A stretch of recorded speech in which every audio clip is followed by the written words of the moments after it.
Hello दोस्तों, कैसे हैं आप सब। स्वागत है आप सभी का कॉमिक वर्ल्ड चैनल पर। तो चलिए दोस्तों, शुरू करते हैं राज कॉमिक्स में बांकेलाल सीरीज का कॉमिक विशेषांक मृत्यु चाही।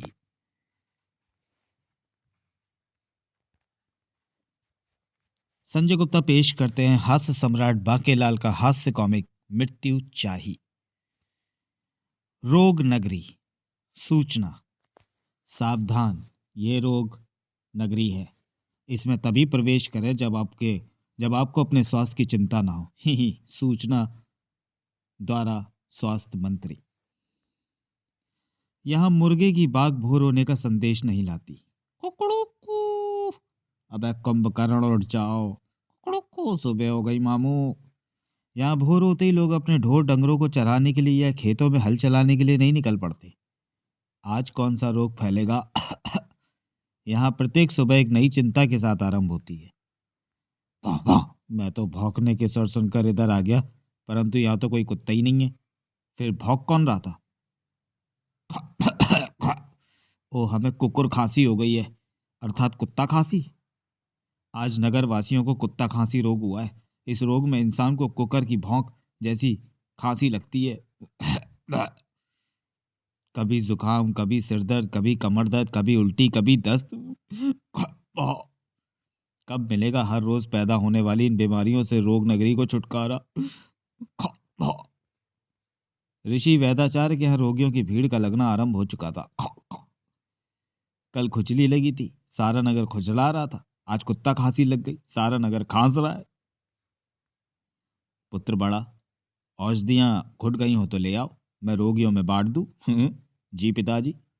ऋषि वैदाचार्य जी, पूरे नगर में एकमात्र आप दोनों पिता पुत्र ही हैं जो इन रोगों से बचे रहते हैं और पूरे नगर के रोगियों का उपचार भी करते हैं।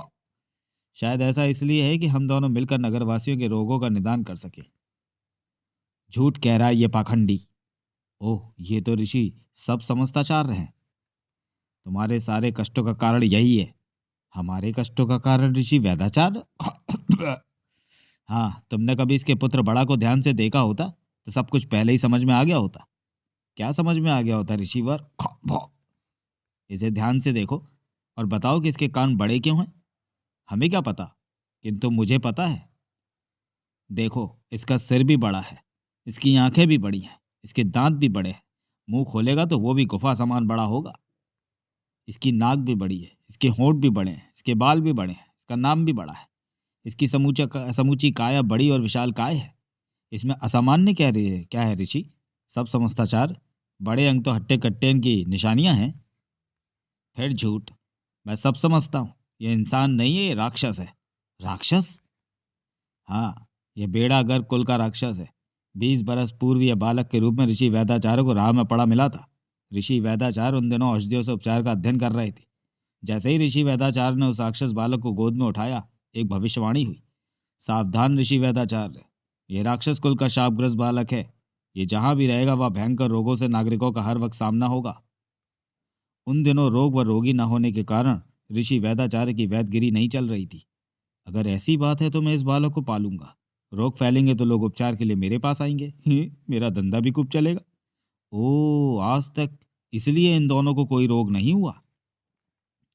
आज तक इन्हीं के कारण हम रोगग्रस्त रहे। राक्षस को अपने नगर से निकाल बाहर करो। इस दुष्ट वैदाचार्य को राजा के पास ले चलो। नहीं, ऐसा मत करो। मुझे तो ये बात पता भी नहीं और मैंने कभी किसी का बुरा भी नहीं किया। फेंक दो इसे राक्षस घाटी में, जहां से ये स्वयं राक्षसों के बीच चला जाएगा। नहीं, मुझे यहीं रहने दो। अब मैं मानवों जैसा दिखता हूँ, राक्षस मुझे मार डालेंगे। अरे, राक्षस को राक्षस घाटी में फेंकते ही हमारी कुत्ते जैसी खांसी ठीक हो गई। ये तो अच्छा हुआ कि नगर नगर भ्रमण करता हुआ मैं तुम्हारे नगर में आ गया, जहां आकर मैं यहाँ के लोगों के रोगों का सब कारण समझ गया। राक्षस, बड़ा राक्षस घाटी में भटकते भटकते राक्षसों के बीच जा पहुंचा। अरे, ये कौन है। ये तो कोई मानव है। पकड़ लो इसे। आज हत्या अमावस है। आज की रात हम किसी मानव की हत्या करके उसका भोग अपने देवता लांती को लगाते हैं। राक्षसों ने आनन फानन में बड़ा को जकड़ लिया, किंतु तभी मेरे सिर में भयंकर पीड़ा हो रही है। मेरी कमर में, मेरे कंधे में। ये शापित मानव है, जहां भी जाएगा रोग फैलाएगा। इसके कदम यहाँ पड़ते ही पीड़ा योग आरंभ हो गया है। इससे बचने का उपाय क्या है राक्षस ऋषि मासू। इसकी कुत्ता घसीटी करके इसको राक्षस घाटी के बाहर फेंक दो। कुत्ता घसीटी अर्थात इसे मानव से राक्षस बनाने की विधि। मेरे बाल! कीला ठोककर इसके कानों में छिद्र कर दो, राक्षसी कुंडल डालने के लिए। आ कुछ ही देर में राक्षसों ने बड़ा को एक राक्षस जैसा ही बना दिया। अब फेंक दो इसे राक्षस घाटी के बाहर। कुत्ता घसीटी के कुत्ता घसीटी किए गए राक्षस को कोई सम्मान की निगाहों से नहीं देखता। उसे पत्थरों से मारा जाता है, अपमानित किया जाता है। अब मेरे लिए जीवन का कोई अर्थ नहीं रह गया। मारो! मुझे मृत्यु चाहिए। सावधान, झील में हाजमा दुरुस्त जाति के खूंखार मगरमच्छ रहते हैं। राक्षस झील में उतर गया। मगरमच्छ उस पर टूट पड़े। गरड़ गरड़ गरड़, मार दो, फाड़ दो। गरड़, मेरे पेट में अचानक मरोड़ उठने लगे हैं। गरड़, अब झील गंदी मत कर दियो, आज सिर तो मेरा भी चकरा रहा है। मेरे दांतों में भी दर्द होने लगा। मुझे छींकें शुरू हो गई हैं। छींक! मुझे सर्दी लग रही है। कोई भी मगरमच्छ मुझे खाने को तैयार नहीं। ये कोई मनहूस राक्षस है। मगरमच्छ राक्षस की टांगों में घुस गया और उसे पीठ पर उठाकर ले चला। चल हट, निकल बाहर हमारी झील से। हट! करड़ करड़। एक लात मुझे भी लगाने दे इसका बखत को। मगरमच्छों ने मुझे झील से बाहर फेंक दिया। मृत्यु तो मुझे चाहिए ही चाहिए। इस वृक्ष की जटाएं गले में बांधकर नीचे कूद जाता हूँ। बाकेलाल को तो बस एक के लिए ही फंदा तैयार करना था, और वो था विशालगढ़ का राजा विक्रम सिंह। तिकड़म नाम की एक प्राचीन पुस्तक में मैंने पढ़ा है कि यदि मक्कारी के वृक्ष के नीचे बैठकर धूर्त पुराण के दोहे पढ़े जाएं तो मस्तिष्क में तिकड़में घूमने लगती हैं। बाकेलाल पढ़ने लगा धूर्त पुराण के दोहे। बात कीजिए कछु और हृदय में कछु राखिए, मुंह में ईश्वर का नाम बगल में छुरी राखिए। सातों दिन भगवान के क्या मंगल क्या पीर, जिस दिन सोए देर तक खीर लूट के खाए फकीर। अरे बाप रे! थाम! अरे बाप रे! ये तो कोई राक्षस है। ये ऊपर से कहां से टपक पड़ा। मैं मर नहीं सका। ये एकाएक गले में पीड़ा सी कैसे होने लगी। ये पीड़ा तुम्हें मेरे कारण हो रही है। मैं शापग्रस्त हूँ। जहां भी जाऊंगा वह रोग ही रोग फैलेंगे, इसलिए मैं अपना जीवन समाप्त करने निकला हूँ। पेड़ पर चढ़कर फांसी लगा ली थी, मगर मौत नहीं आई तो फंदा तोड़कर नीचे आ गिरा। ओह, तो ये बात है। खूंखार भेड़ियों का दल शिकार के लिए निकला हुआ था। हम हैं खूंखार भेड़िए, हे, शिकार सामने है, टूट पड़ो, गर, हे। मर गए। अब ये भेड़िए मुझे खा जाएंगे। खा जाएंगे? आओ मुझे खाओ। इनका पेट तो मुझे खाकर ही भर जाएगा। आओ मुझे खाओ, ही। लेकिन तभी सभी भेड़िए भूमि पर गिर पड़े। मेरे पेट में दर्द हो रहा है, मैं चल नहीं पा रहा। मर गए, मेरे दांतों में दर्द है। अरे ये तो भूमि पर लौटने लगे। ये दर्द से दोहरे हो रहे हैं। भैया गुर, तेरे पास बाम होगा, जरा दियो, आज सिर में भयानक पीड़ा होने लगी। बाम तो तेरी भाभी के पास है, मान में चलकर लगवा लेंगे। मैं तो स्वयं को इनका भोजन बनाने की सोच रहा था, किंतु अब ये मुझे नहीं खाएंगे। मुझे तो मरने के और भी तरीके भी नहीं आते। हे राक्षस, ये तुम क्या कर रहे हो। गड्ढा खोद रहा हूं। मगर गड्ढा क्यों खोद रहे हो। क्योंकि मुझे मृत्यु चाहिए। अगर तूने मुझे मृत्यु का कोई उपाय नहीं बताया तो मैं तुझे इस गड्ढे में डालकर इसे मिट्टी से भर दूंगा। अबे वो मृत्यु चाहिए तो तू गड्ढा नहीं मेरी कब्र खोद रहा था। हाँ, ऐसे ही समझ ले। अब शीघ्रता से मुझे कोई ऐसा उपाय बता जिससे मुझे मृत्यु आ जाए, अन्यथा तेरी खैर नहीं। ही। कुछ क्षण तो प्रतीक्षा कर, मैं घर से अपना कफन तो ले आऊं। मुझे मूर्ख बनाकर यहाँ से दुड़के होने के चक्कर में करधाड़। जल्दी बता मैं किस प्रकार से मर सकता हूँ, अन्यथा तू किस तरह मरेगा ये मुझे पता है। हे कर, कला तो छोड़ भैया, तभी तो बताऊंगा। तब बाकी ने बताया, मृत्यु चाहिए। उपाय तो है बड़ा ही सरल। तू इस गड्ढे को थोड़ा और चौड़ा कर ले, अर्थात अपने शरीर के आकार का, और फिर जाकर स्वयं इसमें लेट जा। मैं गड्ढे को मिट्टी से भर दूंगा। ही। अरे, पर ये तो मैंने सोचा ही नहीं था। ही। राक्षस मृत्यु चाहिए अपनी कब्र खोदकर उसमें जा लेटा। भर दे, पूरा भर दे, जल्दी कर। मगर ध्यान रहे, मेरे मरने से पहले तू यहाँ से गया तो तेरी पीड़ा भी हमेशा के लिए तेरे साथ जाएगी। जैसे ही तेरी पीड़े का अंत हो जाए समझ लेना कि मैं मर गया। बाकेलाल राक्षस की कब्र बनाकर अपने गले में उत्पन्न हुई पीड़ा के अंत की प्रतीक्षा करने लगा। ये कब मरेगा। अब मैं पढ़ता हूँ सबसे धूर्त दोहा। सर्व कर्म सिद्ध कीजे, बांके का नाम न लीजे। बेड़ा गर्क हो जावे, बाके का नाम जो ध्यावे। अकाल मृत्यु को पावे, बाके से बैर जो पावे। मानव की क्या बिसात होवे, देवता भी थर थरावे। करे बुराई बाके तो भला हो जावे। बाके ने भी दोहा पूर्ण ही किया था कि राक्षस मृत्यु चाही कब्र फोड़ता हुआ उठ बैठा। इतनी देर हो गई और कब तक पड़ा रहूं कब्र में। अंदर तो बड़ी गर्मी है और कीड़े मकोड़े भी काट रहे हैं। अरे तू मरा नहीं अब तक। मरेगा तो तू। नहीं ठहरो, मुझे सोचने दो। इधर विशालगढ़ में। हटो हटो महाराज आ गए, हटो, रास्ता दो। घटना रहस्यमयी थी। बलि दे, बलि दे, बलि दे। महाराज वो देखिए, भूमि के नीचे से निरंतर धुआं निकल रहा है और ये रहस्यमय स्थान किसी की बलि मांग रहा है। आश्चर्य है, भूमि के नीचे से धुआं कहाँ से आ रहा है? भूमि के नीचे से धुआं तो तभी निकलता है जब कोई ज्वालामुखी फटने वाला हो। यदि ये ज्वालामुखी फट गया तो विशालगढ़ मिट्टी में मिल जाएगा और हम सब मारे जाएंगे। अब क्या करें महाराज? क्या पता ये ज्वालामुखी ना हो। महाराज, सूखी नदी का जल उष्ण हो रहा है। अब ये पक्का हो गया कि भूगर्भ में से निकलते इस धुएं का कारण ज्वालामुखी का लावा ही है। उसी के प्रभाव से जल गर्म हो रहा है। तब तो ये स्थान तुरंत खाली कर देना चाहिए। तभी वहां महामंत्री भी आ पहुंचा। बलि दे, बलि दे, बलि दे। नहीं, ठहरो, यह स्थान कोई बलि मांग रहा है। अगर इसे बलि ना दी गई तो संपूर्ण विशालगढ़ संकट में पड़ सकता है। बलि के लिए बकरा लाओ। नहीं, बकरे की बलि नहीं, दो पाए की बलि दे, बलि दे, बलि दे। दो पाया? दो पाए तो इंसान होते हैं। यदि ऐसी बात है तो फिर मैं जाता हूँ अपनी बलि देने के लिए। तभी महामंत्री की निगाह पड़ी बांकेलाल पर। वहां पर क्या हो रहा है? ठहरिए महाराज, बांकेलाल आ गया। उसके साथ एक राक्षस भी है, हम उसकी बलि देंगे। वो भी दो पाया है। राक्षस को देखते ही सबको तीव्र ज्वर हो आया। ज्वर के कारण खड़ा नहीं हुआ जा रहा, सारे एक साथ कैसे बीमार पड़ गए? बाकी ने उन्हें राक्षस के विषय में बताया ही था कि मुझे मृत्यु चाहिए, अगर मुझे मृत्यु ना मिली तो मैं सबको मार डालूंगा। बाकीलाल, जल्दी बताओ कि मैं कैसे मरूंगा। अरे ये तो सैमी मरना चाहता है। सेनापति बाकीलाल को वहां आए संकट के विषय में बता चुका था। ओह, तो यहाँ भी संकट आया हुआ था और मोटा अपनी बलि देने जा रहा था। मैं सही समय पर क्यों आ गया?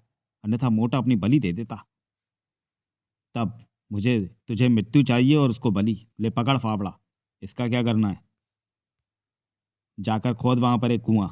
ये आपने अच्छा किया महाराज, क्योंकि कुआं खोदने पर वहां से निकलेगा लावा जिसमें जल भुनकर मारा जाएगा राक्षस। क्यों बागेलाल? तुम ठीक कहते हो सेनापति। किंतु सेनापति, लावे की फुहार में हमारे नागरिक भी जल सकते हैं। स्वयं हमें भी सुरक्षित दूरी पर चले जाना होगा। बलि दे, बलि दे, बलि दे। अरे महाराज, यहीं पर मिल गए। रथ रोको रथवान।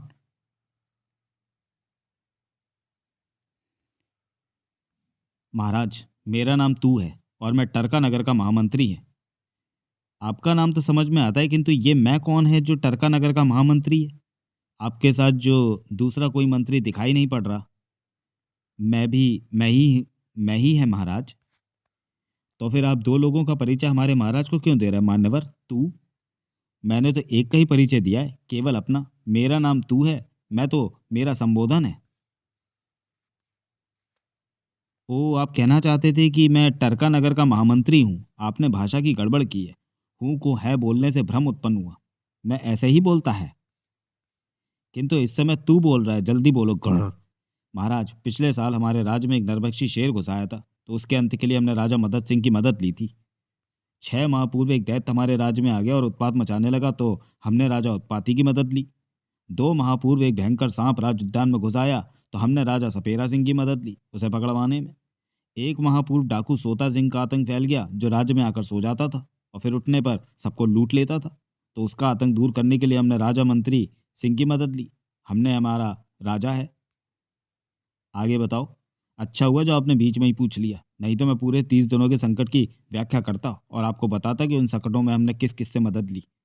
ये व्याख्या मैं नहीं, तू करता, क्योंकि तुम्हारा नाम तू है ही और तुम ही कर रहे हो। तू तो मेरा नाम ही है, किंतु व्याख्या मैं ही करता। मैं रथ का मैं रथ का कोचवान हूँ, किंतु मैं का कार्य मुझे व्याख्या करना नहीं है। नियम के मुताबिक ये सीधे महामंत्री को व्याख्या नहीं कर सकता, ये पहले आपको व्याख्या करता। हमें? हमें तो नगर को कोतवाल है, आपको नगर का सूचना मंत्री है। तब आपको यहाँ आकर व्याख्या करता। इस सब में बहुत समय व्यर्थ होता, और समय ही तो नहीं है। मेरे बाप, तू अपनी समस्या के बारे में बता। ग्रर।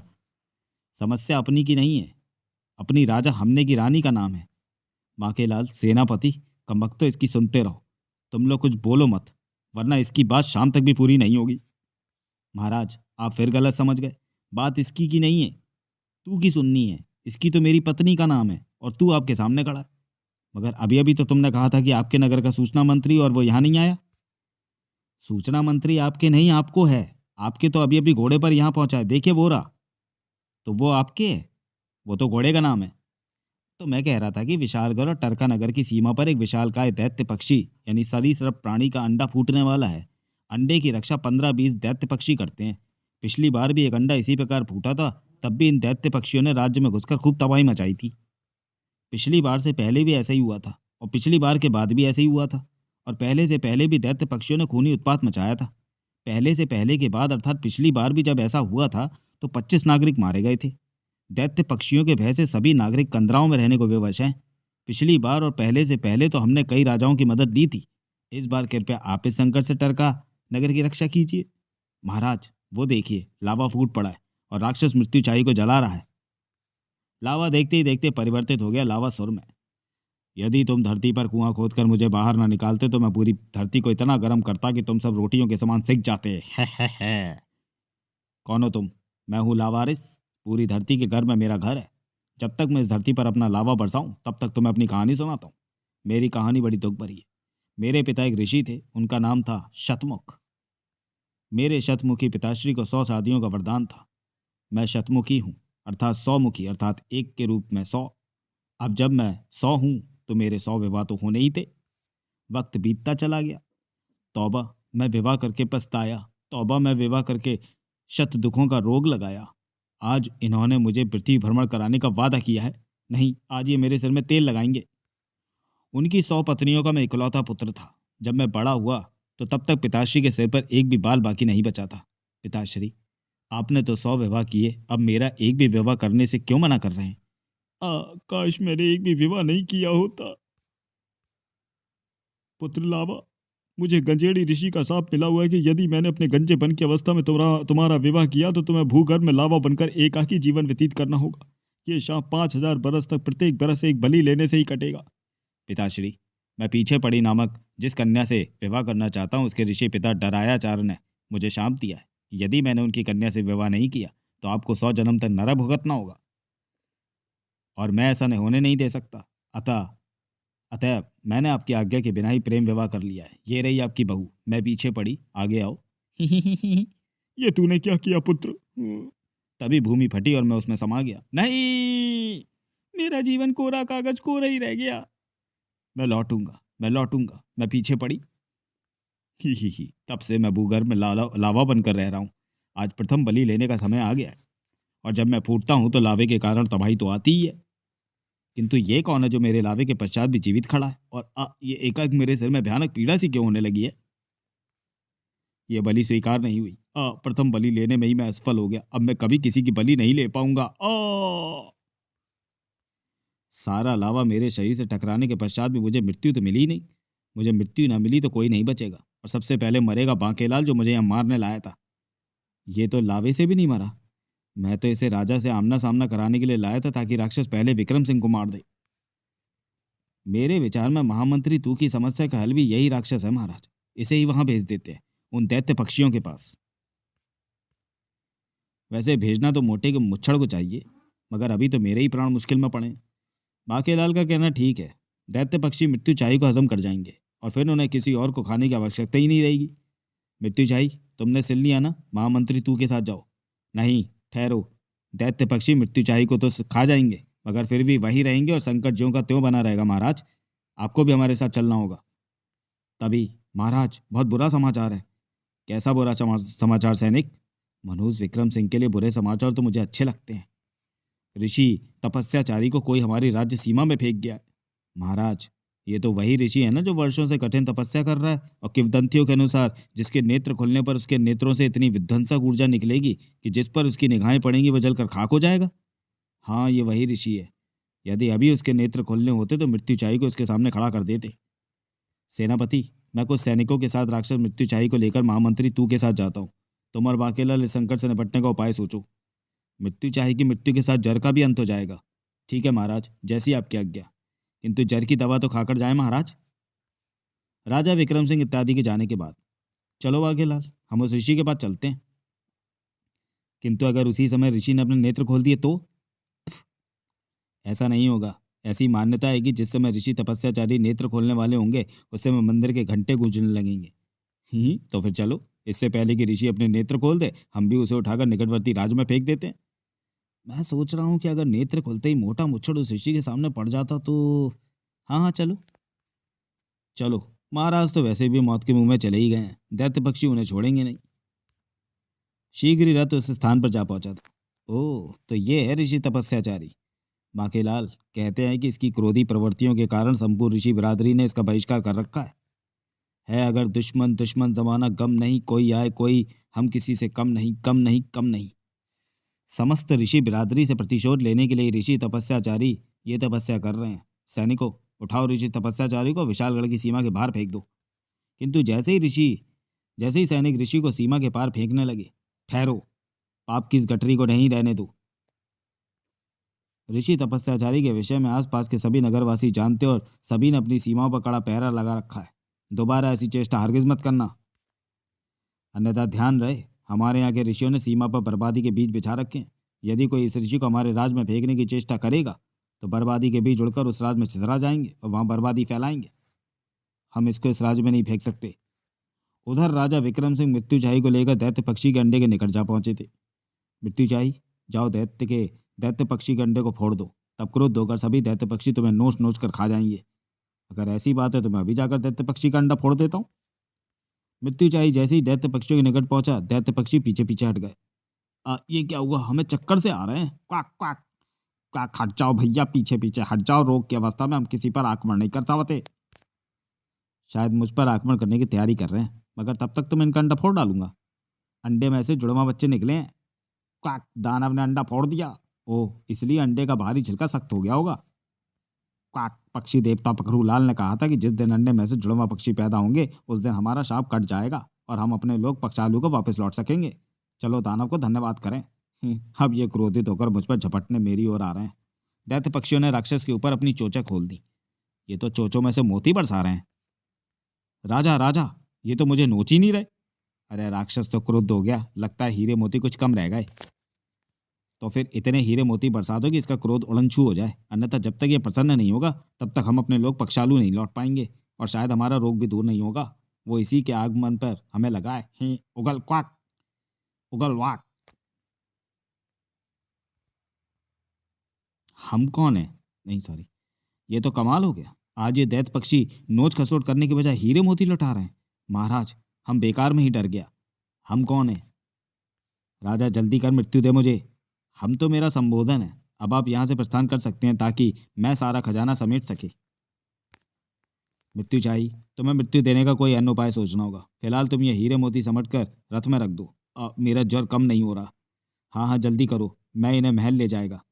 दैत्य पक्षियों ने ये हीरे मोती प्रसन्न होकर मृत्युचाही को दिए हैं। इन पर केवल उसी का अधिकार है। उसी तो मेरी पुत्री है, मुझे मंजूर है। आ, देखा, दैत्य पक्षियों को और क्रोध मत दिलाओ। तब विक्रम सिंह और मृत्युचाही वापस लौट पड़े। राजा, ये खजाना मैं तुझे देता हूँ, तू केवल मुझे मृत्यु दे। तू मुझे मृत्यु दे, मैं तुझे खजाना दूंगा। ऋषि तपस्याचारी को कहाँ छोड़ें, किसी की समझ में नहीं आ रहा था। राक्षस के यहाँ से जाते ही हमारा जड़ तो उतर गया, किंतु बाकीलाल, ऋषि तपस्याचारी को कहाँ छोड़ें? राजा विक्रम सिंह तो अब तक दैत्य पक्षियों के हाथों मारा गया होगा, अन्यथा इस ऋषि को उसके सामने छोड़ देते। सेनापति, इसको नदी में प्रवाहित कर देते हैं। हाँ, यही उचित होगा। नदी के साथ बहता हुआ ये कहीं का कहीं पहुंच जाएगा। जो मुझे नदी में फेंकेगा उसका जीवन में कभी जल नसीब नहीं होगा। एक दो और ये, ठहरो, रुक जाओ। तो इसको कुएं में डाल दो। सेनापति, अपने सैनिकों को इसको कुएं में फेंकने का आदेश दो। मेरे विचार में जो मुझे कुएं में फेंकने का आदेश देगा उसको इसी जन्म में मेढक बनकर सदा के लिए कुएं में रहना होगा। मेरे विचार में कुआं उचित स्थान नहीं है।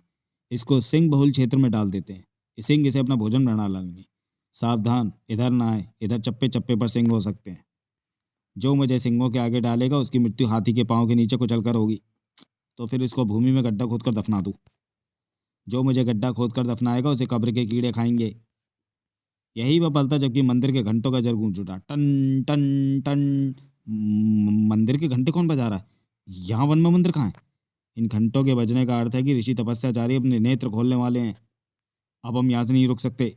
बाकीलाल, मेरे सैनिक ठीक कहते हैं, ऋषि तपस्याचारी अपने नेत्र खोलने वाला है और ऐसा होते ही जो भी उनकी दृष्टि की राह में आएगा वो जलकर भस्म हो जाएगा। इसकी आंखों पर पट्टी बांध दो।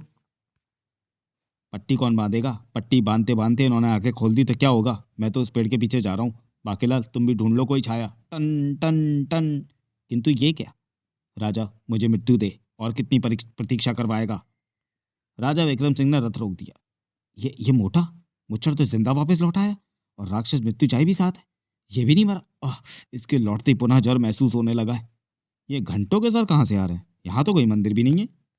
बाकीलाल, मैं अभी भी नहीं मरा, अब तू मेरे हाथों से मरेगा। ऋषि तपस्या जारी किसी भी वक्त अपने नेत्र खोल सकता है। चलो, अच्छा है, दोनों मारे जाएंगे। जैसे ही मृत्युंजय रथ से उतरने को हुआ, ठहरो मृत्युंजय, रथ से मत उतरो। ये वही ऋषि तपस्याचारी है जिसके नेत्र खुलने वाले हैं, और अब तबाही दूर नहीं है। मंदिर के घंटों के सर इसके नेत्र खुलने के सूचक हैं। राजा विक्रम सिंह को सारा माजरा समझते देर न लगी। मृत्युंजय, तुझे मृत्यु चाहिए ना, तो जल्दी से रथ से नीचे उतरकर ऋषि तपस्याचारी के सामने जाकर खड़ा हो जा। ठीक है। बाकीलाल, अब किसी को घबराने की आवश्यकता नहीं है। मृत्युंजय को मृत्यु चाहिए। दैत्य पक्षी तो उसे समाप्त नहीं कर पाए, किंतु ऋषि की विध्वंसक किरणें उसे अवश्य समाप्त कर देंगी। किंतु महाराज, ये खजाना कहाँ से मिला? ये खजाना मृत्युंजय को दैत्य पक्षियों ने दिया है, किंतु मृत्युंजय को तो मृत्यु चाहिए, अतः उसने खजाना मुझे दे दिया। टेढ़ा कर्क, मृत्युंजय के साथ मैं क्यों नहीं गया? अन्यथा इस खजाने का मालिक मैं होता। मैं इसके सामने खड़ा हो जाता हूँ, पर ये आंखें तो खोलेगा ना? अवश्य खोलेगा। इस बार तुम्हें मृत्यु अवश्य मिलेगी। तुम कहो तो मैं खुद उसकी आंखें खोल दूं? नहीं, ऐसा मत करना, उसे स्वयं खोलने दो। यही वह पल था जबकि ऋषि तपस्याचारी के नेत्र खुले और उनमें से एक ज्वाला सी लपक कर ऋषि मृत्युंजय से टकराई। स्क्रिश! अरे ये क्या? मेरी आंखों से निकली विध्वंसक ऊर्जा को तो चहुओर फैलकर समस्त ऋषियों को जलाकर खाक करना था, किंतु ये तो अधने से राक्षस को भी खाक नहीं कर पाई, और मुझे उपकाई सी क्यों आ रही है? उआ! राजा, तू तो कहता था कि ये अपने नेत्र खोलेगा तो मुझे मृत्यु आ जाएगी। मुझे मृत्यु तो आई नहीं। तुमने हम सब ऋषियों का संकट अपने सिर पर ले लिया वत्स मृत्युंजय। हमारे पाँव में पीड़ा आरंभ हो गई। हाँ, अन्यथा ये ज्वाला तपस्याचारी ने मैं जलाने के लिए छोड़ी थी। बचाओ! नार की आकार करेगा तो कौन बचाएगा तुझे? वो देखो, वो चला नरक को, क्योंकि उसके नेत्रों से छूटी थी नरक की आग, जो उसकी प्रतिशोध की भावना से उत्पन्न हुई थी। नरक की शक्तियों का प्रयोग करने का मूल्य सब नरक को प्रस्थान करके चुकाना पड़ता है। परंतु मेरा क्या होगा? मैं तो अभी भी नहीं मरा। तुम सब मिलकर मुझे मूर्ख बना रहे हो और मैं तुम्हें नहीं छोड़ूंगा। अरे, मदद करने के स्थान पर यीशु तो यहाँ से जा रहे हैं। इससे छुटकारे का हमारे पास कोई उपाय नहीं है, और जब तक हम यहाँ रहेंगे पाँव का दर्द बढ़ता ही रहेगा। या तो मुझे मृत्यु दो, अन्यथा मरो। ठीक उसी समय ढीठ पर्वत से गिरने लगी बड़ी बड़ी चट्टानें। भागो, अन्यथा नीचे लुढ़की आटी चट्टानों के नीचे दबकर मृत्यु पक्की है। थोड़! ओह, शायद भूकंप आ गया है। जब तक मुझे मृत्यु नहीं आएगी कोई यहाँ से नहीं जाएगा। मैं तुम सबको उन लुढ़कती चट्टानों की ओर फेंक दूंगा। अबे नहीं, मुझे लुढ़कते कंकड़ के नीचे फेंक और राजा को चट्टान के नीचे। बाकेलाल तो किसी तरह बच निकला, लेकिन राजा, तुझे तो मैं सबसे बड़ी चट्टान के नीचे ही फेंकूंगा। रुको रुको मृत्युंजय, तुम्हारी मृत्यु तो तुम्हारे सामने ही है। ढीठ पर्वत से लुढ़कती बड़ी बड़ी चट्टानों के नीचे हमें मत फेंको, बल्कि खुद जाकर वहां बैठ जाओ, ताकि कोई चट्टान आकर तुम्हारा काम तमाम कर डाले। अरे हाँ, ये तो मैंने सोचा ही नहीं। राक्षस मृत्युंजय पर आ आकर गिरी बड़ी बड़ी चट्टानें। थोड़ थोड़ थोड़! ईश्वर से प्रार्थना करो कि कोई ना कोई चट्टान उसका काम तमाम कर ही दे। चट्टानें गिरना बंद हो गई। इन चट्टानों के प्रहार से मरना तो दूर है, मुझे खरोंच तक नहीं आई। भागते कहाँ? अब तुम सब मरोगे। बाकीलाल, इस प्रकार पीठ दिखाकर भागना कायरता होती है। तो महाराज, आप राक्षस की ओर छाती कर लें। किंतु राक्षस मृत्युंजय हमारा पीछा तब तक नहीं छोड़ेगा जब तक उसे मृत्यु ना आ जाए। आखिर उसे मृत्यु आ क्यों नहीं रही? अरे, यहाँ तो भय फैला हुआ है, प्रजा घबराई हुई भागी चली आ रही है। बचाओ बचाओ, हलाहल हलाहल! क्या हुआ? तुम सब लोग इतना घबराए हुए क्यों? पाताल मंदिर में हलाहल की सर्प देवता की मूर्ति जीवित हो गई है। हलाहल देवता की मूर्ति जीवित हो गई? हलाहल देवता का कहना है कि इस बार विशालगढ़ वासियों ने नागपंचमी पर ना तो सर्पों को गाय का दूध पिलाया और ना ही हलाहल देवता को दूध, जलेबी और रबड़ी खिलाई। देवता इसी बात से क्रोधित हैं, क्योंकि वर्ष में एक बार पिलाए खिलाए गए उसी माल से उन्हें शक्ति मिलती है। हम सर्पों को दूध कैसे पिलाते और देवता को दूध, जलेबी कैसे खिलाते? किसी ने उस साल गायों के बछड़े खोल दिए थे, जिससे सारा दूध बछड़े पी गए। बचा खुचा दूध छोटे बच्चों को पिला दिया गया। बछड़े तो मैंने ही खोले थे। मैंने तो केवल ऐसा ही होने का अनुमान लगाकर ऐसा किया था, मगर ये तो वाकई ऐसा हो गया।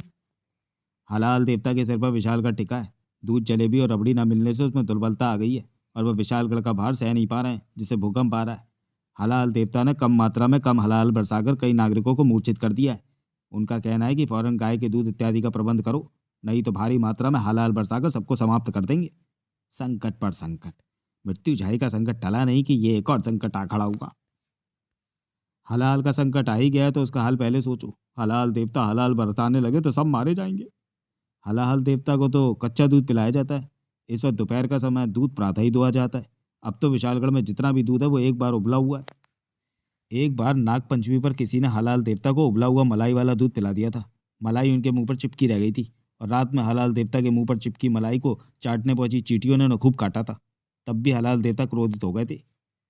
तो फिर क्या करें महाराज?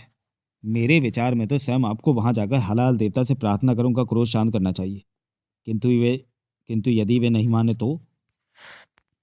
ये खतरा तो उठा नहीं होगा महाराज, परंतु आपकी बात हलाल देवता अवश्य मानेंगे। ठीक है, मैं पूरे विशालगढ़ की रक्षा के लिए हलाल देवता का सामना करने को तैयार हूँ। सैनिकों, रथ से सारे हीरे मोती नीचे उतार कर बोरी में भर लो। यहाँ से मेरा महल निकट पड़ता है, इन्हें फिलहाल मेरे महल में पहुंचा दो।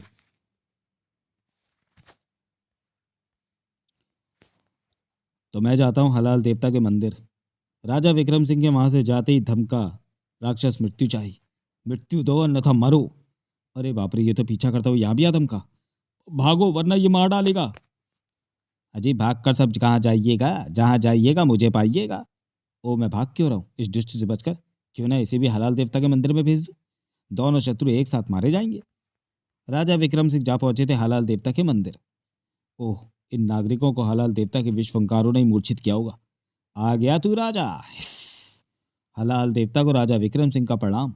मैं आपसे प्रार्थना करने आया हूँ देवता कि आप कृपया कर अपना क्रोध त्याग दें और कल प्रातः तक प्रतीक्षा करें, क्योंकि अभी हम आपको जलेबी और रबड़ी तो खिला सकते हैं, किंतु इसमें कच्चे दूध का प्रयोग नहीं होगा, क्योंकि कच्चे दूध की व्यवस्था कल प्रातः से पूर्व नहीं हो पाएगी। खामोश। वैसे तो पूरी पृथ्वी शेषनाग के फन पर टिकी हुई है, किंतु शेषनाग ने पृथ्वी के छोटे छोटे हिस्सों का भार हम लोगों को सौंप रखा है और मेरी पूंछ पर संपूर्ण विशालगढ़ का भार टिका हुआ है। दूध, जलेबी और रबड़ी ना मिलने के कारण मुझ पर भयंकर दुर्बलता आ गई है। सबसे अधिक भार तो विशालगढ़ में तेरा ही है। यदि मुझे तुरंत ये मिष्ठान न मिले तो मेरे हलाल से विशालगढ़ की तबाही दूर नहीं, हाँ एक रहा है। यदि मैं किसी पर अपना हलाल बरसा दूं तो मुझे शक्ति मिल जाएगी। यदि आपकी यही इच्छा है तो फिर ठीक है, बरसाइए हलाल और मेरा अंत कर दीजिए, क्योंकि विशालगढ़ की तबाही मैं अपनी आंखों से नहीं देख सकता। तो फिर ठीक है, मैं हलाल ग्रंथि को सक्रिय करता हूँ। कर हिस्सी फुस्सी, कर चले हम फिदा जानो तन साथियों, अब तुम्हारे हवाले विशालगढ़ साथियों। किंतु इससे पूर्व के हलाल देवता के विश्व अंकार विक्रम सिंह से जा टकराती। पीछे हट राजा। आ हलाल को मुझसे टकराने दे। हिस हिस फुस। ये मुझे क्या हो रहा है? मेरी हलाल की ग्रंथि में अवरोध उत्पन्न हो रहा है। अबे बरसा हलाल, अभी मैं मना नहीं हूं। मृत्युंजय भयंकर क्रोध में था। मुझ पर और हलाल बरसा, नहीं तो तेरा ही गला दबा दूंगा। ये क्या कर रहा है मृत्युंजय दुष्ट? यदि तूने मुझे भूमि के गर्भ से खींच लिया तो विशालगढ़ तबाह हो जाएगा, क्योंकि वो मेरी पूंछ पर टिका हुआ है। विशालगढ़ तबाह हो या सारा संसार, ये तो बहुत अच्छा होगा, अन्यथा अतिशीघ्र मुझे मृत्यु दे। हलाल देवता, इसको मृत्यु ना दी तो गजब हो जाएगा, इसको मृत्यु देने का कोई उपाय करूं। तभी रथ पर बाकीलाल महामंत्री व सेनापति भी वहां पहुंचे। ये कम्बकत महामंत्री मुझे जबरदस्ती सेनापति से ध्यान दिलाया। बाकीलाल, राक्षस मृत्युंजय हलाल से भी नहीं मरा और अब तो हलाल देवता को मंदिर में से बाहर खींच रहा है। हलाल देवता की पूंछ पर पूरा विशालगढ़ टिका हुआ है। यदि इसे रोका ना गया तो विशालगढ़ की तबाही के साथ साथ हम सबकी मृत्यु भी निश्चित है। ओह, उसको ऐसा करने से रोकने के लिए हमें उस पर बाणों की वर्षा करते हैं। कब तो निशाना तो ठीक से लगाओ। हमारी उंगलियों में ऐठन होने के कारण ऐसा हो रहा है। इसका मकद को रोकना तो हो गई। दुष्ट राक्षस, छोड़ दे मेरा गला। बाकीलाल ने मंदिर का घंटा तोड़ लिया और अब तू खोपड़ी फूटने से मरेगा दुष्ट। इसी के साथ राक्षस के हाथ से छूट गई हलाल देवता की गर्दन। बाप रे, जान बची। बड़ा हलाल देवता बना फिरता था। सोचा था इस बार नाग पंचमी से पहले ही विशालगढ़ वासियों को हड़का कर दूध, जलेबी और रबड़ी का मजा ले लूंगा, लेकिन यहाँ तो जानी आफत में पड़ गई। अबे अब निकल ले पतली गली से, कहीं ये फिर से ना पकड़ ले तेरी गर्दन। राक्षस धम्म से फर्श पर गिर पड़ा। ओह, मुझे दिन में तारे दिखाई पड़ रहा है, और ये भी तभी होना था जब मेरी मृत्यु निकट हो। हुड़प्पा चलते हैं। पैंग्या, तुम्हारा धन्यवाद बाकीलाल। इसका मतलब इसकी मृत्यु हलाल देवता के मंदिर के घंटे के प्रहार से ही होनी थी। तभी गूंज उठी भविष्यवाणी देवता की भविष्यवाणी। नहीं समझे पृथ्वीवासियों? अरे ये किसकी भविष्यवाणी है? मैं समझाता हूँ। वास्तव में पृथ्वी पर कई प्रकार के भयंकर संकट मंडरा रहे थे, जैसे लावारिस का संकट, ऋषि तपस्याचारी का संकट, दैत्य पक्षियों का संकट, हलाल देवता का संकट। इन संकटों से मानवों को बचाने का एक ही उपाय था, और वो था शापग्रस्त राक्षस बड़ा अर्थात मृत्यु चाहिए। उसके सामने पड़ने से सामने वाला रोगग्रस्त होकर शक्तिहीन हो जाता था। इसी कारण मृत्यु चाहिए प्रत्येक बार मृत्यु से बचता भी रहा, किंतु ऐसा तभी होना था जब मृत्यु चाही को इन शत्रुओं के पास बाकेलाल भेजे। अंततः मृत्यु चाही की मृत्यु मंदिर के घंटे से होनी थी। मृत्यु चाही की यही नियति थी। अब सभी संकट समाप्त हो चुके हैं। ता फिर हुड़ अप्पा चल दे पैंगा बाकेलाल दे पुच्ची बेड़ा गर्क। यदि मुझे यह सब पता होता तो मैं कुछ दिनों के लिए विशालगढ़ छोड़कर छुट्टियां मनाने चला जाता। समाप्त। तो चलिए दोस्तों, वीडियो को यहीं समाप्त करते हैं और मिलते हैं बाकेलाल सीरीज के किसी अगले कॉमिक विशेषांक में, अगले वीडियो में। तब तक के लिए धन्यवाद।